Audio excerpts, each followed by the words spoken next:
Can you guys hear me okay? If I walk away from this, you guys can hear me? This is good? Can you hear me from here? Or is it better if I'm closer to this? Can you guys hear me? No, you can't. Okay. Somebody in the back. Can you hear me now? Ish? You're okay? You can hear me or no? Hello? You're okay? Okay, good. Great. Awesome. Foremost, thank you guys so much. This is actually my first time in Minnesota, and I mean, what a beautiful welcome it is. I will not forget this place soon. It has been a very interesting couple of weeks, and thank you. That was the greatest intro, by the way. Apparently, the way I think is extremely controversial. I mean, this was a 7-word tweet, and it is 9 syllables, and it completely broke the internet. So I just wanted to tell you guys, there have been a lot of articles about me. I'm sure you've seen them. I'm reading every day to find out more and more about myself. This morning I found out that I was the consigliere of like a mob boss, which was interesting in the Daily Beast. I read yesterday that I was alt-right adjacent, and I don't know exactly where that is on the map. I don't even know what alt-right even is, so alt-right adjacent just sounds like geometrical. I have read that I am a KKK sympathizer, which is really interesting. And I have read that I am a white supremacist, which is fascinating. It's amazing. So I now have myself on Google Alerts because I really would like to know more about myself, and the journalists seem to be out to get me, and they are just really piling it on. So what is the truth about the way Candace Owens thinks? What is my story? Nobody has, of course, none of these journalists reached out for a comment because these are no longer journalists. These are hitmen. Their job is to, when they see something catching fire, is to make sure that they kill it before anybody else gets the idea that this person might be telling the truth. I've also, by the way, my favorite thing was reading that I was a rich girl from Connecticut. If I am rich, please let my parents know. That would be a very interesting versus the way that I actually grew up. So the truth is that, yes, I was raised in Connecticut. I was raised in Stamford, Connecticut. And my family is most of my family wasn't on welfare. They currently are on welfare. I come from a background where I grew up seeing my uncles in prison, and I grew up with a broken family, a very typical, I would say, Black American story. So they are trying to silence that because on paper, the way that they built me and the way that the things that I have lived through, I should be a Democrat. And I am not a Democrat.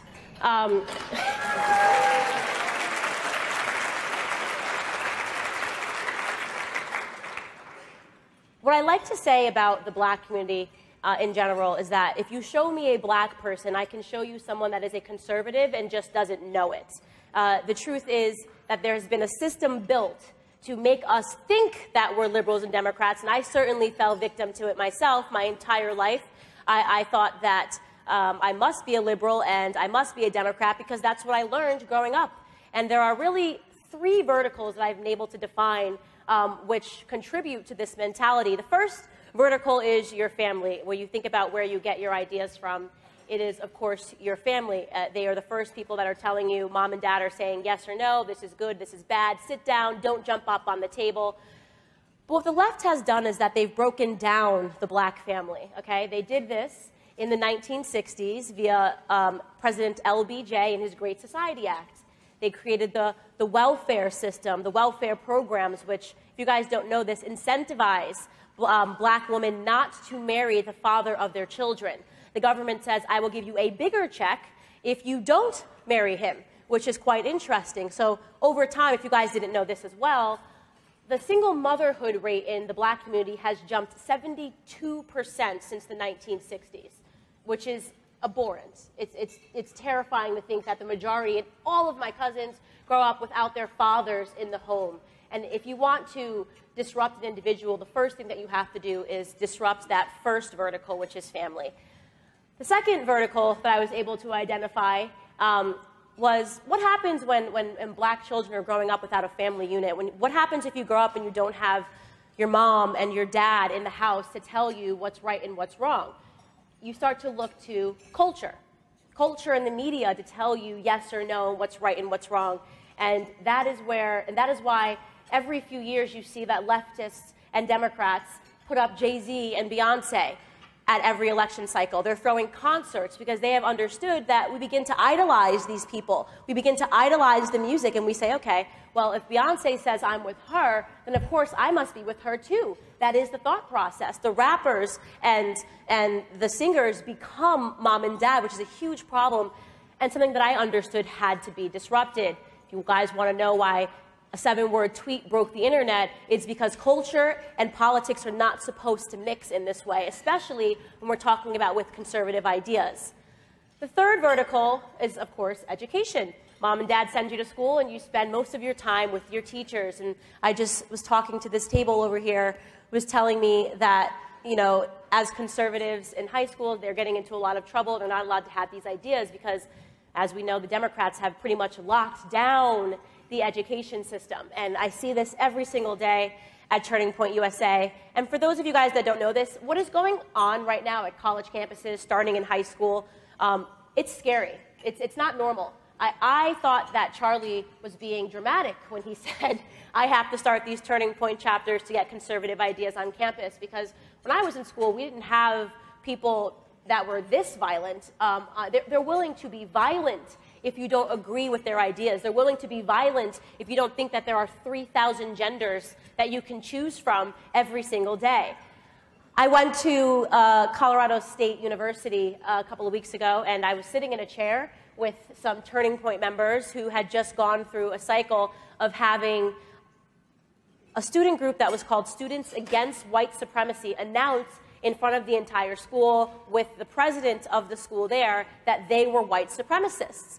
These students advocate for capitalism. Okay, that is now the definition of white supremacy. So I said, well, let me go on campus and sit in a chair and ask people to come up to me, sort of Steven Crowder style, and change my mind. And I simply sat in the chair, and behind me it said, socialism sucks, capitalism is cool, and you wouldn't believe what happened. I mean, I had girls that were coming into my face shouting at me.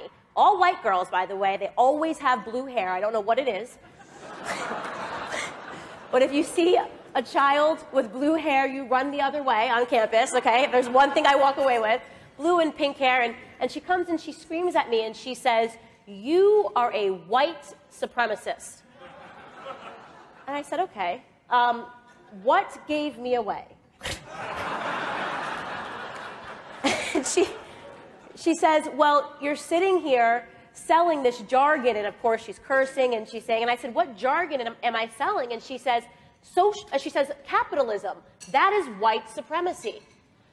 That's a really scary place to be when capitalism and free markets are being considered white supremacy on campus, not only because she's saying it, but because she has professors that are backing her up. These students actually believe that socialism is the answer. They can't tell you why there are people fleeing from Venezuela to get to America.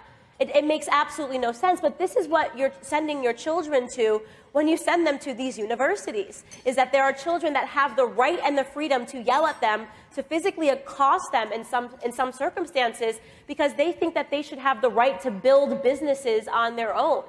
And when I understood this, my aha moment, people say, Candace, what turned you into conservatism? I always say that I wasn't exactly a liberal. I never had blue hair, okay? I never had pink hair. I was never shouting at people that talked about capitalism. But I did believe that because I was black, I must be a Democrat growing up. And I wasn't really paying attention to politics, which I think is the #1 problem facing the black community, is that when you're able to burden any group of individuals with so many problems, okay, when you're a single mother, the last thing you care about is politics. You don't really correlate the fact that all of the issues that you're having as a single mother can be related to political policies. You're just thinking, how am I going to feed all of these mouths in my home? So I looked up while Donald Trump was running for the president of the United States, and when he came down the escalator, I said in my head, as a sleepy liberal, as I like to refer to myself, oh no, this guy cannot be the president of the United States. There's absolutely no way. But that was it. I said no, I didn't really want to be the president. And then what happened afterwards was amazing, because while I didn't think that he should be the president of the United States, the next day, all of a sudden, this guy who everybody loved was being called literally Hitler. You know, a KKK sympathizer, a racist, a sexist, a misogynist. At one point, they called him a rapist. I mean, they threw everything at him, and I said, wait a second, this isn't right. Perhaps racism is being used as a theme to turn black people into single-issue voters. Every single day on the television, we saw Black Lives Matter protesters. By the way, has anybody seen Black Lives Matter on CNN since the election ended? I haven't. I can't find them because guess what? Once the election is over, they no longer need to use black people like mules to bring them votes, and that's exactly what's going on. So I said to myself, thank you. So I said to myself, the black community needs to understand this perspective. The black community needs to understand that nobody thinks that your lives matter. They think that your votes matter. Okay? So every 4 years and every midterm election cycle, we're going to see these race issues drummed up to make sure that you vote according to how they want you to vote. And then afterwards, of course, nobody wants to talk to you anymore. I say all the time, but if Black Lives Matter, then you're going to have to explain to me why people are okay with Planned Parenthood, which murders 800 black babies every single day.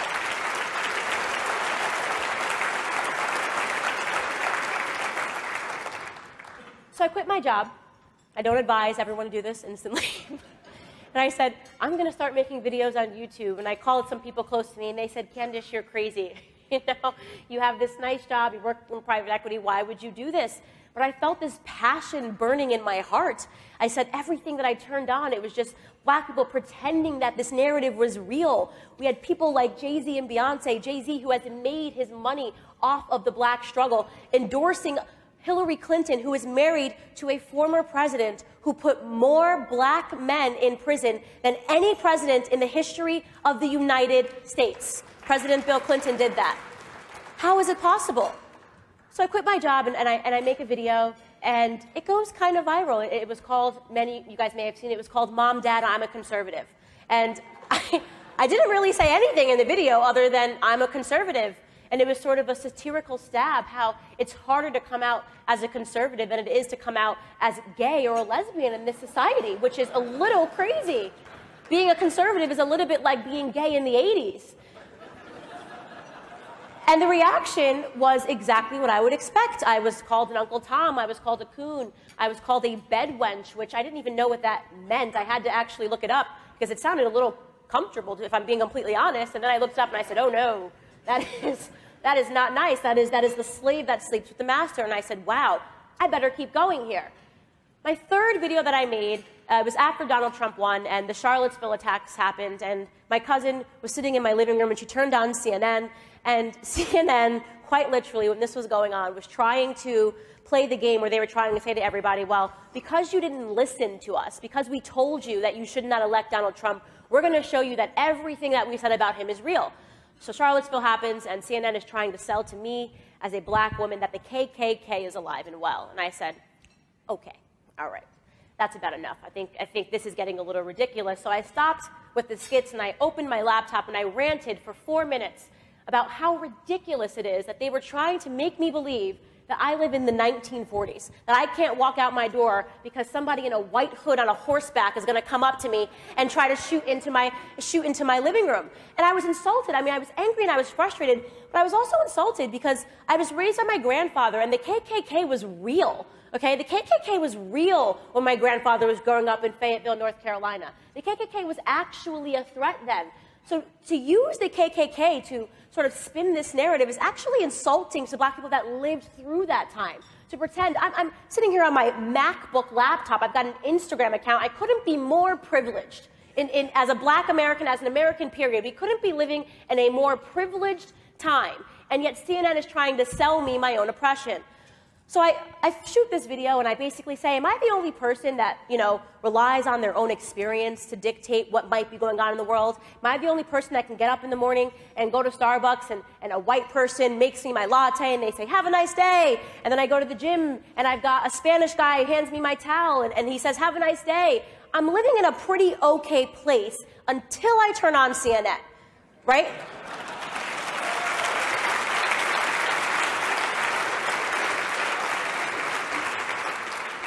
What happened next was really fascinating. So I turned off my laptop and I took a nap because naps are amazing and everyone should nap after they do anything. And the next thing I know, this video goes viral. And I'm not talking a little viral. I'm talking within 12 hours, it had 20 million views.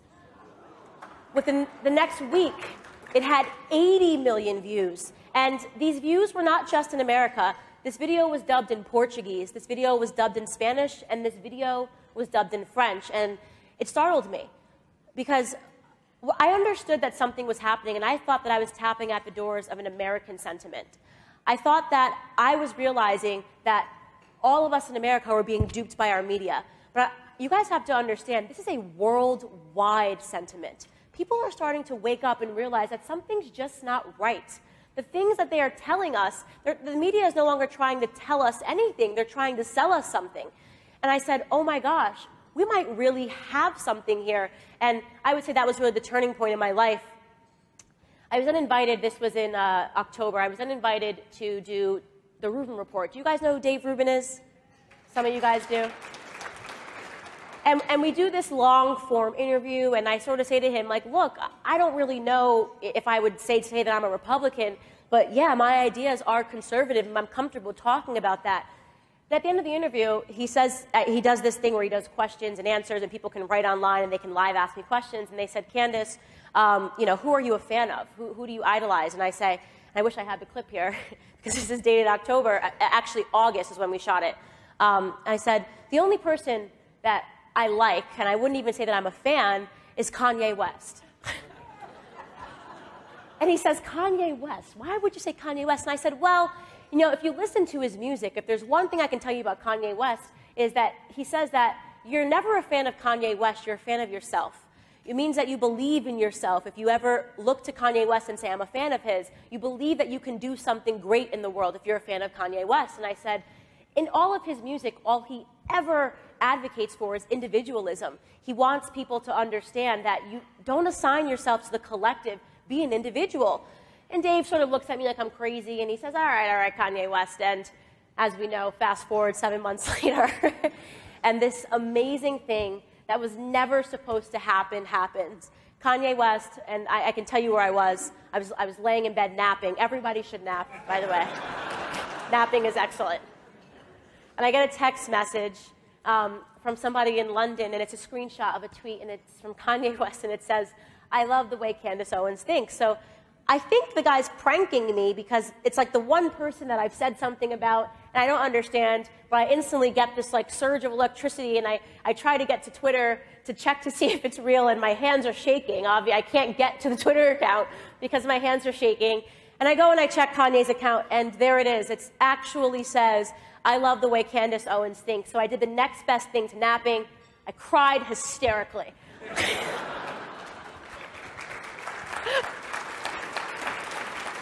By the way, I never cry. I never, ever cry. And I just started crying hysterically because I think I immediately understood what was going to happen here. And I called Charlie Kirk, who you guys might know, obviously my boss, Turning Point USA, and I'm crying. And he's like, and he doesn't pick up. And I literally text him, you have to call me right now, Charlie. And he calls me back, and I start crying hysterically, and he thinks my entire family has been assassinated because I can't get out the words. And he's like, what's wrong? What's wrong? And I'm like, and he's like, what's going on? I'm like, I can't get the words out. And I finally say to him, Kanye West just tweeted me. He goes on, and he just goes, oh my God, something just happened here. I don't think people understand how significant this tweet is and why it's so important, and why conservatives and Republicans, we seem to have been losing in the past, is because the left has had a stranglehold on culture, okay? Kanye West is married to Kim Kardashian. You might not like Kim Kardashian, you might not believe in what she sells, but this is a woman that can go on the internet and say, I like this chapstick. And it sells out in 3 minutes, okay? Literally. This woman has a tremendous amount of power, and it's not just her. She has this entire family of Kardashians, and the richest one is actually the youngest, Kylie Jenner, who literally sells lip kits. In a matter of minutes, she can make them sell out worldwide. The left understood this model. The left understood something that Andrew Breitbart said a long time ago, which was that politics is really downstream from culture. The person that controls culture really does control politics. And they never were meant, culture was never meant to look at conservative politics. They made sure that they had a stranglehold on that. So we understood what we had there, and then subsequently the internet broke. I had no idea it was going to be an international news story within a couple of hours. And then something else amazing happens, and he sends me an email, and he says that he would like to meet in person. And some of you guys were asking me what happened, and I haven't spoken about it at length, but what happened was really amazing. He is suddenly starting to understand that he's not allowed to be an individual in the world, that he can't be Kanye West. And that's the one thing, as I said, in his music that has been detailed that he has never been okay with. And he cares passionately. He always says, I got the feelings, but Candace got the facts. He doesn't exactly know, a lot about politics in the same way that I didn't know a lot about politics when I had this tremendous feeling that something had really gone amiss in the black community. But he does understand that because he sent this tweet, within a couple of hours, they were running headlines saying that he needed to be hospitalized for a mental disorder, which is really crazy, that they were willing to say that he was having a bipolar episode, which is what some people were running because he wrote, I love the way Candace Owens thinks. He didn't even specify what he likes about what I think. I think a lot of things. If you follow my Twitter feed, I think Chick-fil-A should sell their chicken sandwiches beyond noon. And their chicken biscuits, he didn't even have to specify what it was that he enjoyed about what I thought. And they were willing to condemn him to a hospital ward. What does that really say about the culture of the left? What does that really say? And it's what I've been saying all along, is that you are not allowed to be an individual. You are not allowed to think your own thoughts, especially if you are a black American. Especially if you are a black American, because 93% of us have been voting for a party that has destroyed our communities, that actively seeks to destroy our communities.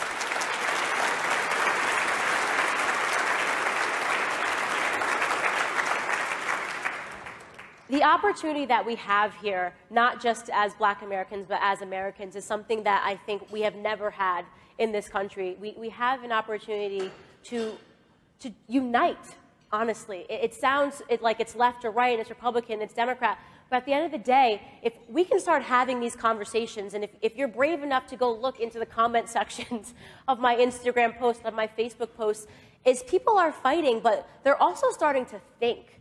They're starting to understand that they don't have to be a monolith. You don't have to think a certain way because you're a lesbian or because you're gay or because you're white with blonde hair or because you're black.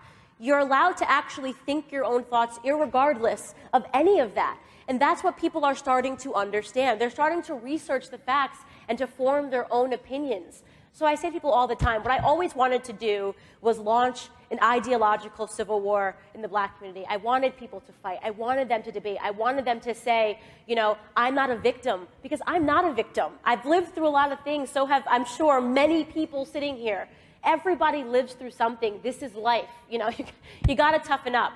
And when people are able to strap you to the existence of being a victim, when people sell you that being a victim is a brand that is cool, they can control you. And that's what we see happening in so many different communities. You can be gay and not be a victim. You can be black and not be a victim. What we're seeing spreading like wildfire is a victor mentality. The idea that you can overcome anything that you've lived through, that you can overcome what I've lived through, that I can overcome being in a small apartment with my siblings that had roaches, visiting my uncles in prison, living through what was classified as a hate crime when I was in high school. I can overcome all of that and stand on this stage in front of 550 people and talk about all the things that I want to accomplish, to give up my past because I believe in my future.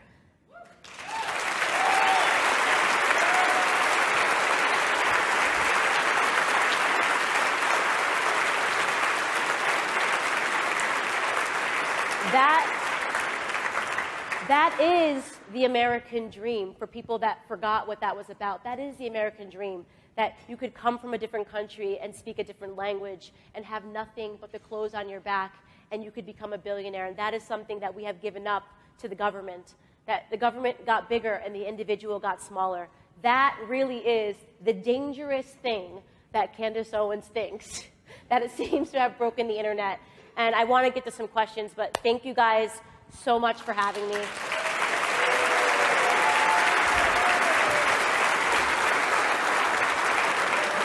you want to pass this? Thank you so much. Okay, cool. Thank you, guys.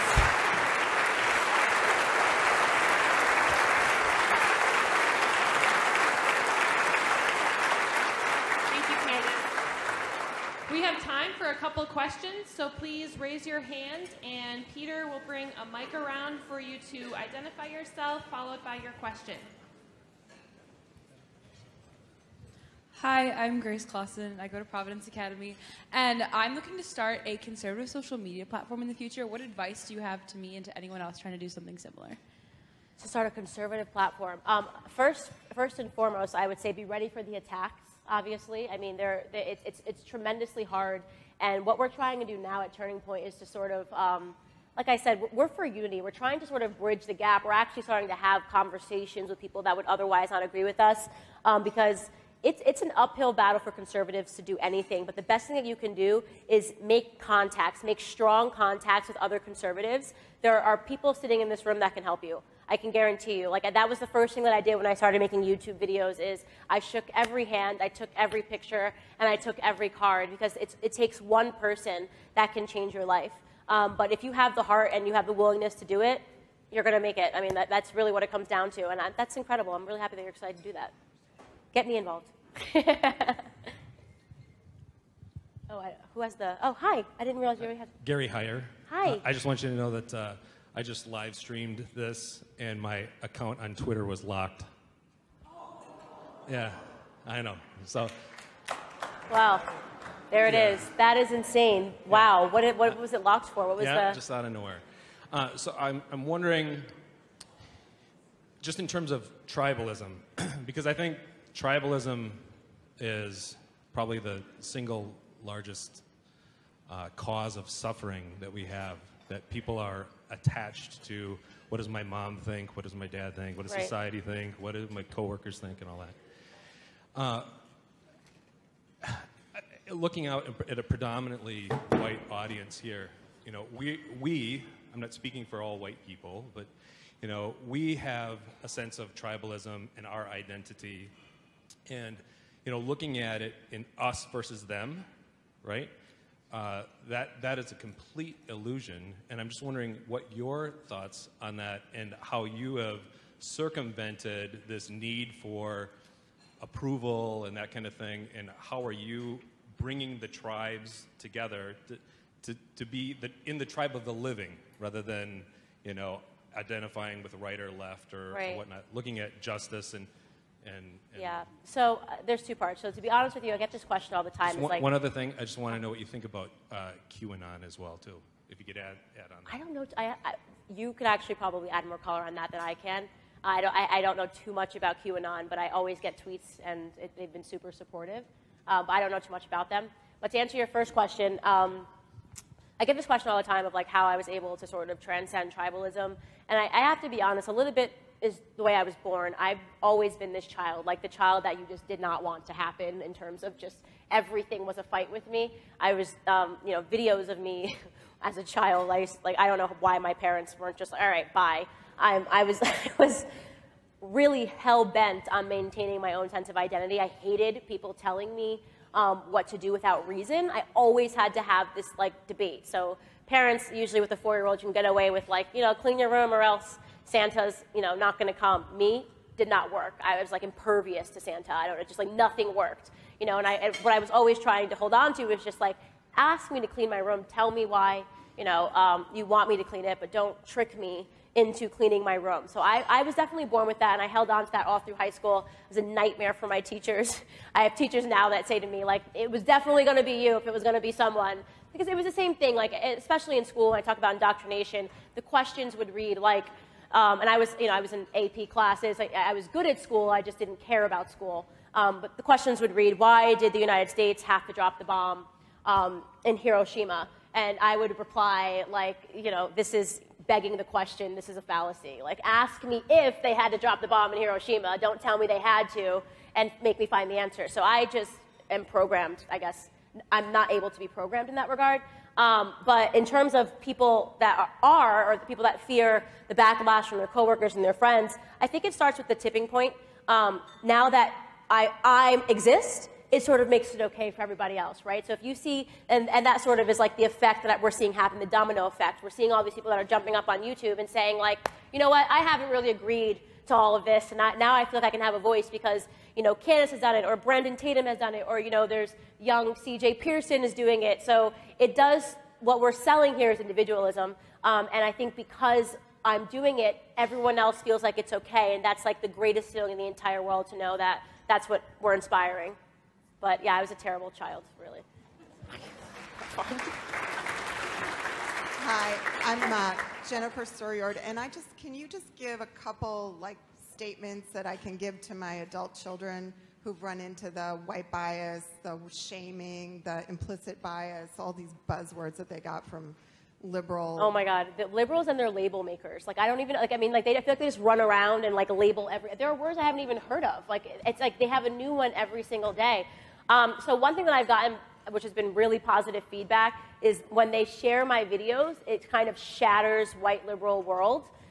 Because what I always say to them is, like, when you use these words, what I don't like about that is you're assuming I'm a victim. I'm not your victim, okay? So if I'm a victim, allow me to say that, but there's something that's very, it's very pandering when somebody tells me, like when I have these white students on campus who scream at me and tell me that, you know, I had one girl say to me, what would your sister Angela Davis think? And I was like, I don't have a sister named Angela Davis. I literally thought she was talking about like my sisters, you know? I have a sister named Ashley. I have no sister named Angela that I know about.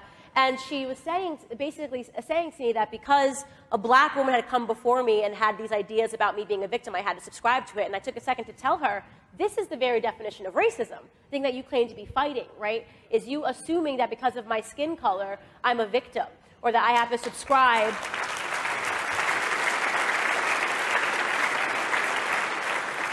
So that's, I mean, I think that's the greatest gift you can tell them, is start sharing with them the black people that are actually offended by that mentality, and I'm definitely one of them. Thank you. Hi. Hi, my name is Mr. Fisher, Brent Fisher. I'm a teacher at Liberty Classical Academy.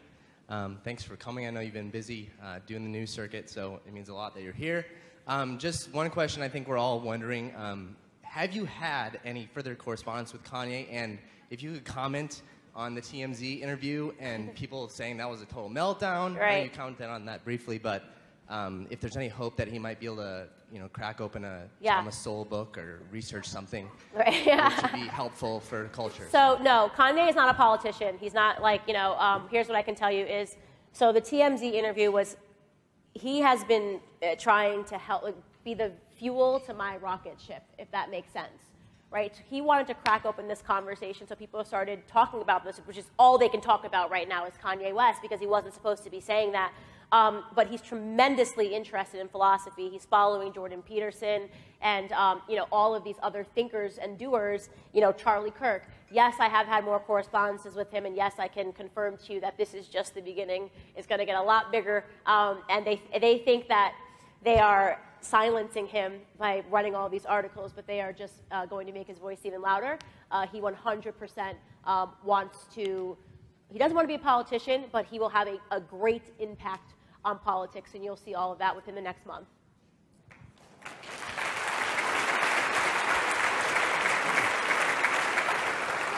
Hi. Hey, Candace, how you doing? I'm a Good. big fan of yours. Well, I'm a Christian YouTuber, conservative Christian YouTuber. I've been a conservative YouTuber for over 2 years. I was censored ever since they started censoring people. And I just want to say it is a great privilege and honor just to have you here. Thank you. And so I'm Torrey Slater, but I'm also known as Christian Deron. And I just want to tell you, just to be here in this microcosm of insanity, living here in Minnesota, I'm going to tell you, I'm mentally vexed all the time. So, Candace, my question is for you, since from one YouTuber to another YouTuber, I'm just wondering, after this, do you have 10 minutes for an interview for my channel? Oh, today? Yes. Yeah, yes, I can do that today, yes. I will do it.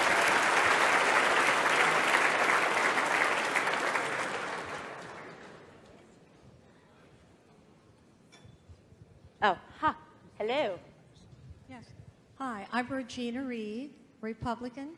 Since the Nixon campaign, I worked on that.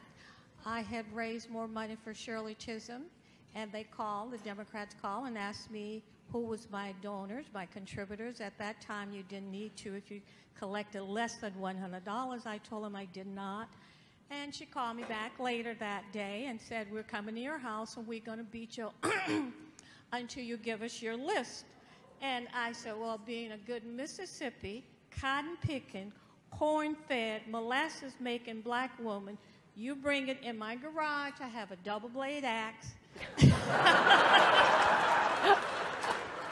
I said, a pitchfork and a single-blade axe and a crowbar. I'll be sitting on my steps waiting for you. And I'm going to chop you down in the ground till I get tired, get down, sit down, rest, get up and beat you some more. So bring it, hung up the phone.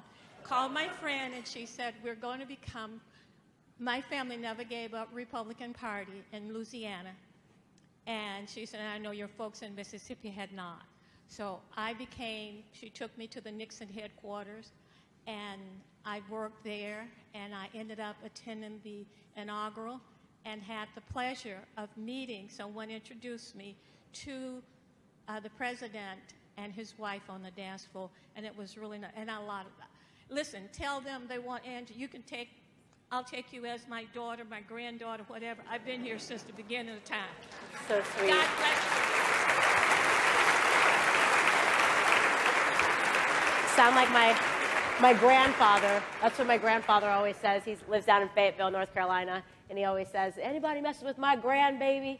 Like, he's got all the same stuff in his shed, so. Hi, my name is Coffee Monska, and I'm a conservative.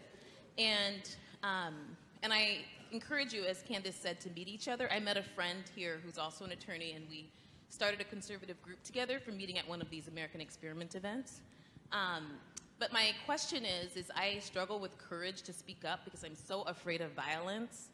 I would go to some liberal events to speak up, these cop events, and my kids would say, be careful walking to your car, Mom, because they're so afraid of the liberals also, from what they see on TV. But, sorry, now I'm forgetting my, my question is, the thing that people say most to me is, well, if you have these views, that means you don't think racism exists. You don't think it even happens. You're a denier. You're a Holocaust denier. You're a racism denier. So how do you get the same kind of comments, and what is your reply? Well, I usually laugh. I just think it's ridiculous. The slope is so slippery. Like I said to you, they have me now as like an Italian mob boss, which I kind of cool. I hope I get the Al Pacino treatment when everything is said and done. But listen, what I always say is, does racism exist? Yes. It's always existed, and it's never going to be defeated. There's always going to be someone that hates somebody. This is just a form. This is just this is what happens because we are human beings. Human beings love and human beings hate for silly reasons. So what I always do tell them is that racism is no longer a problem, right, that is stopping me from being anything that I want to be in society. There is no law preventing me as a black woman from doing the same thing that's stopping him as being a white man. It doesn't exist. And if they ask them to point to it. I'm happy to add my voice and say, yes, we are being systematically oppressed. They can point to me to the law that is preventing me from being successful. And so what they're able to do, the left, is chain people to this idea, A, that society is perfectible. It isn't. I hate to spoil, there are people that are always going to hate white people. There are people that are always going to hate black people. There are people that are always going to hate Uber drivers. I mean, this is just human beings, right? But that is what you should definitely challenge them to have the dialogue and the conversation and say, okay, if you're telling me that, racism is something that I should be concerned with every single day, can you tell me how it's preventing me from being great in my life? And if they can't answer that, they should probably get out of your way. That's my opinion.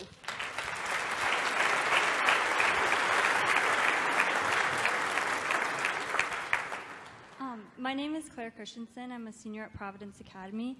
I was wondering if you could give any advice to debating with people who fundamentally disagree with you. Yeah. Because I think a lot of this controversy isn't really going anywhere because people aren't willing to listen or accept that maybe their opinion isn't correct. Right. So debating is, I'm going to say two things. First thing is that I realize that it is very hard because some people don't want to debate because they know that they have no logics behind their emotions. So a lot of times when we descend on these campuses, we'll literally get a group of protesters, like the Black Lives Matter video that went viral, and people were like, oh, I shut them down, and was kind of rude. What people don't see is that they were literally screaming the entire time, just saying like, F the police, talking over us. And when we said, everybody, you're welcome to come up with us and debate us, like we actually, if you disagree with us, come to the front of the line and we'll hand you a microphone so we can have this. They didn't do it. They literally wanted to sit there so they could just scream and shout and be emotional. So it's hard to debate, I think, because a lot of them understand that when pressed to do that, they're incapable of it because it's all emotions and very little fact or logic. But for people that are actually willing to have the dialogue, you'll usually hit some common ground because they're willing to have the conversation. The best thing to do is not to debate them, but allow them to debate themselves. So the number one strategy that Charlie Kirk gave me was ask them questions. They ask a question, let them keep walking themselves forward. So I had a girl get up and she said, I think, Milo Yiannopoulos is a white supremacist. And I said, oh, okay, what is the definition of white supremacy? She stopped. Well, okay, because Milo, tons of things that I disagree with that he does and has said, but the idea that he's a white supremacist, he's married to a black man. It's like, it's really a little ludicrous to call someone who's married to a black man a white supremacist. And she couldn't do it. So I just kept asking her questions, and in the end, she wanted to stop because she couldn't answer her own questions. So the best debate strategy is to ask them to sort of explain themselves, and they always fall into a trap because there's very little logic there. You're welcome.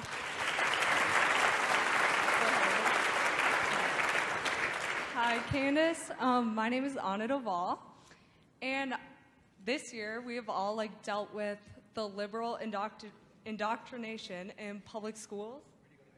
I go to high school at Edina, and I don't know what that is, but sounds scary. We have some reaction. We've been told to apologize for being conservative by teachers. I've been locked out of classrooms.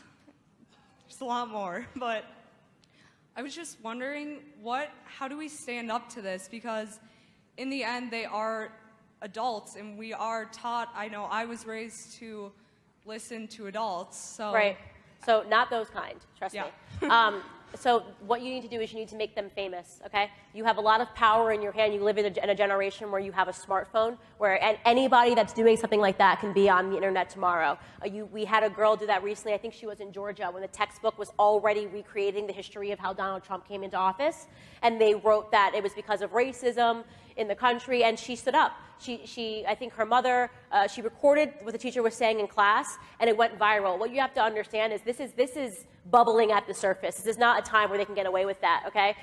You put that on the internet, I can guarantee you write that in an email to what we do at Turning Point USA with our professor and teacher watch list is exactly that. We're not going to say what should be done to the teacher, but we are happy to make those teachers famous if they believe that that's what they should be telling students.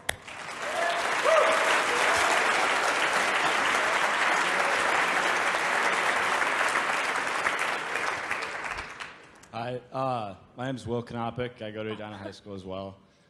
Ooh. I was wondering if I could get your opinion on Scott Adams and his thoughts. Oh, so this is funny because did you see that Kanye retweeted that video? I thought it was brilliant.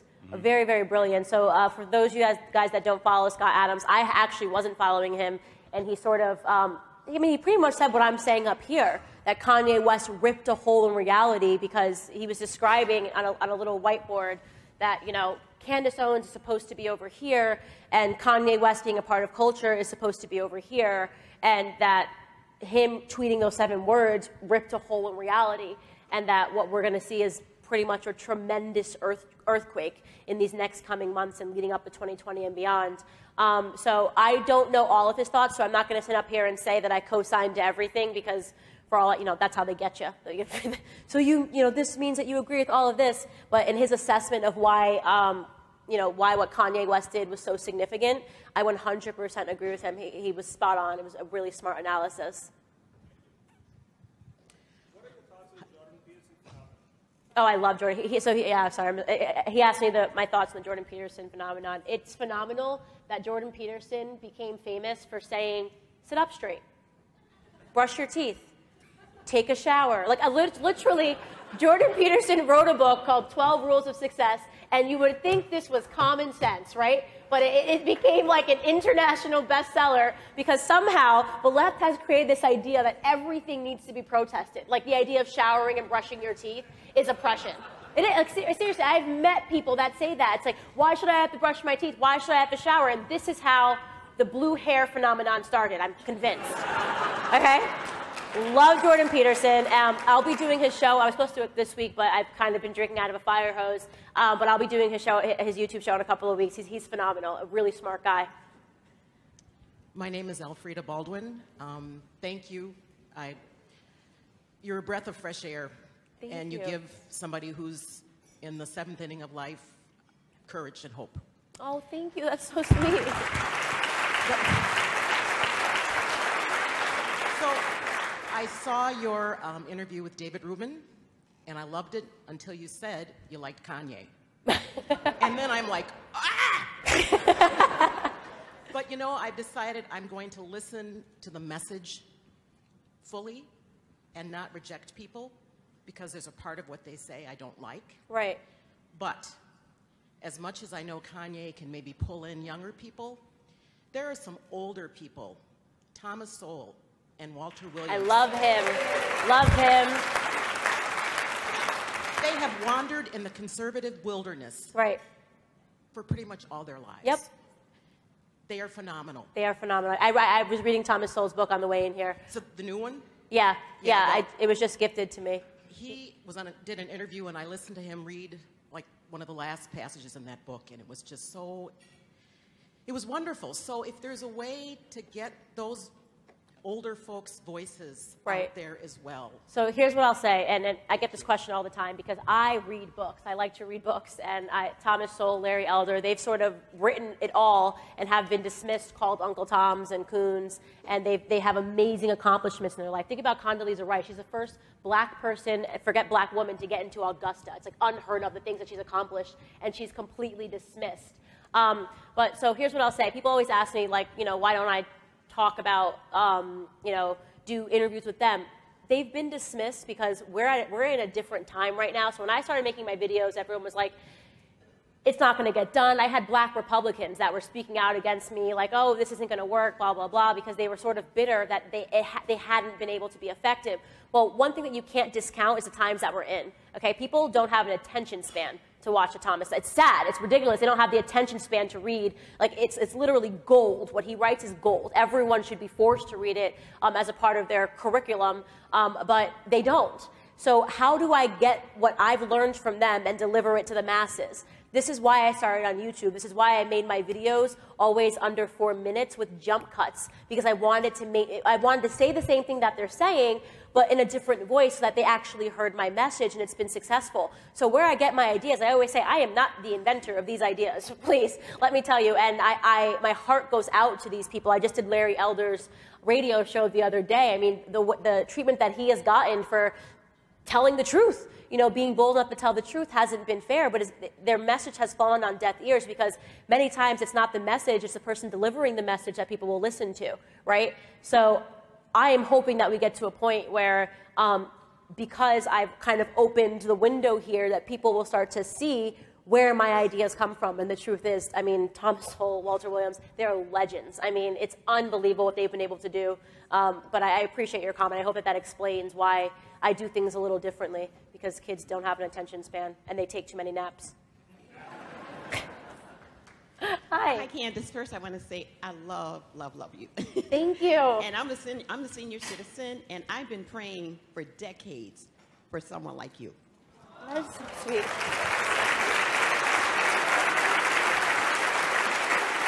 Thank you. But one thing I want to say is that in this room right now, there's not many black faces, and the majority of them that are here probably are conservative.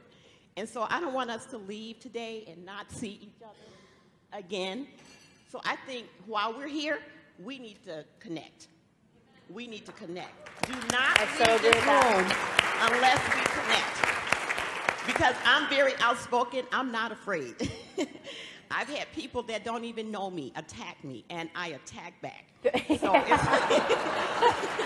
I am not afraid. I'm not mean-spirited or anything like that, and I try to use facts. I don't work on emotion. I work on facts. Exactly. So all the black people that are here, I'm over here at table. Come on over. I love it. We're not excluding excluding anybody, but Yeah. you know what I'm saying?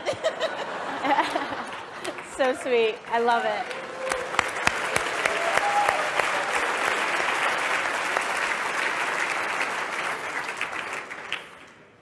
Candace, I think we have time for one more question here, so if you can incorporate any closing thoughts you have also. Absolutely. Hi, I'm Drew Harris. I'm in 11th grade at Liberty Classical Academy.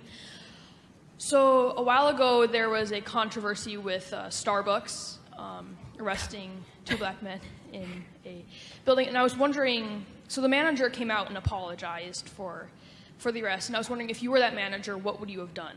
I wouldn't have apologized. I mean, if you can already tell how I am, I wouldn't have apologized. I think right is right and wrong is wrong. And the last I checked, Starbucks is not a homeless shelter.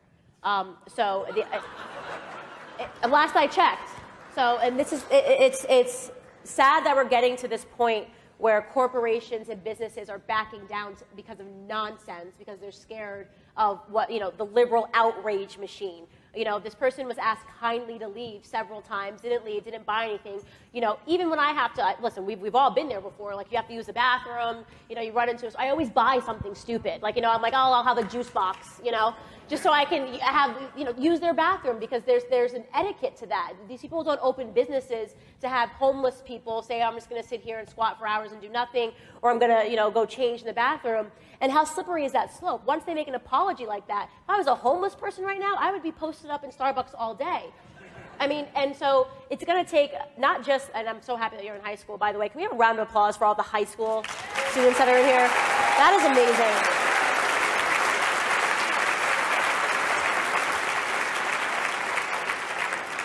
But it isn't just the black community that needs new leaders. We need stronger business leaders to set the tone for what is acceptable behavior and what is not acceptable behavior across the board, okay? They should not have gotten an apology. They should have gotten no exposure. They shouldn't have been on CNN acting like they were victims of oppression. These were people, regardless of their skin color, that acted badly and had to deal with the consequences after. So no, I would not have apologized to them whatsoever. Another big round of applause for Candace Owens. Thank you guys so much for having me. Thank you. So sweet. So sweet. So sweet. I'll get out this way.